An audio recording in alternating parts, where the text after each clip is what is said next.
இந்த நாடு விடுதலை பெற வேண்டுமென வாழேந்தி போராடியவர்கள்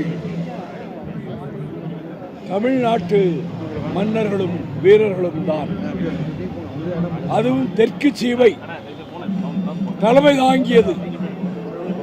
மாமன்னர் நெற்கட்டுஞ்சேவல் பூலித்தேவர் களக்காடு போர்க்களத்திலும் வாசுதேவநல்லூர் போர்க்களத்திலும் பிரிட்டிஷ் படைகளை தோற்கடித்தார்.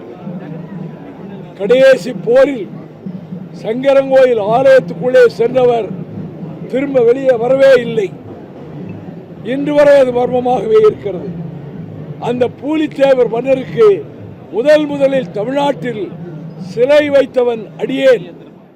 நானும் என் தம்பி ரவிச்சந்திரனும் மணிமண்டபம் கட்டி பூலித்தேவர் சிலையை நாங்கள் நிறுவினோம். அதுக்கு சற்று சில ஆண்டுகளுக்கு பின்னர் பாஞ்சாலங்குறிச்சியிலே வீரபாண்டிய கட்டபொம்மன் வெள்ளையரை எதிர்த்து போர்க்களம் கண்டார். பீரங்கிகள் ஏராளமாக வந்து தாக்கியதில் அவர்கள் கோட்டையை விட்டு வெளியேற வேண்டிய நிலை ஏற்பட்டு புதுக்கோட்டை தொண்டைமானால் காட்டிக் கொடுக்கப்பட்டு கட்டபொம்மன் கயத்தாற்றிலே தூக்கிலிடப்பட்டார். இந்த போர்களில் அத்தனை சமூக தலைவர்களும் பங்கேற்றார்கள். ஒண்டி வீரன், அருந்ததியர் குலத்திலே பிறந்த ஒண்டி வீரன் பூலித்தேவரின் சேனாதிபதியாக இருந்தான். வெண்ணி காலாடி, தேவேந்திர சமூகத்தைச் சேர்ந்த வெண்ணி காலாடி, அவன் குடல் கிழிபட்டு கீழே கிடந்த போது எடுத்து போட்டுக்கொண்டு யுத்தம் செய்தான். என் தம்பி என்று பூலித்தேவர் அடைத்துக் கொண்டார். கட்டபொம்மன் படையில்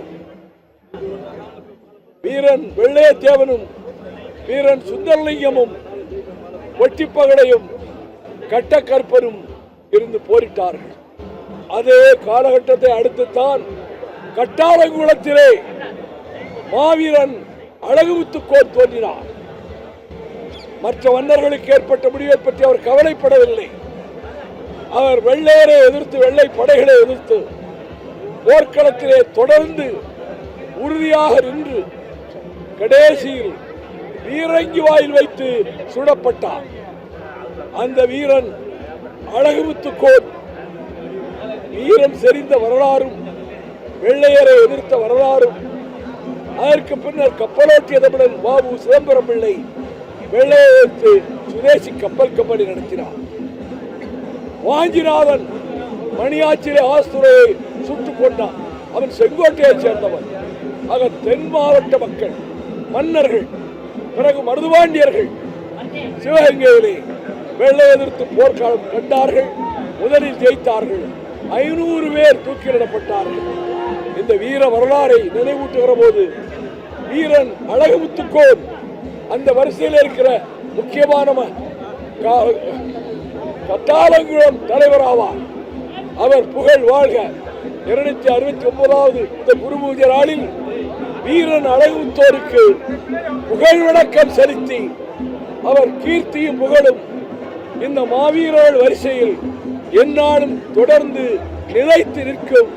வாழ்க மாவீரன் மாமன்னன் அழகுமுத்துக்கோன் புகழ்.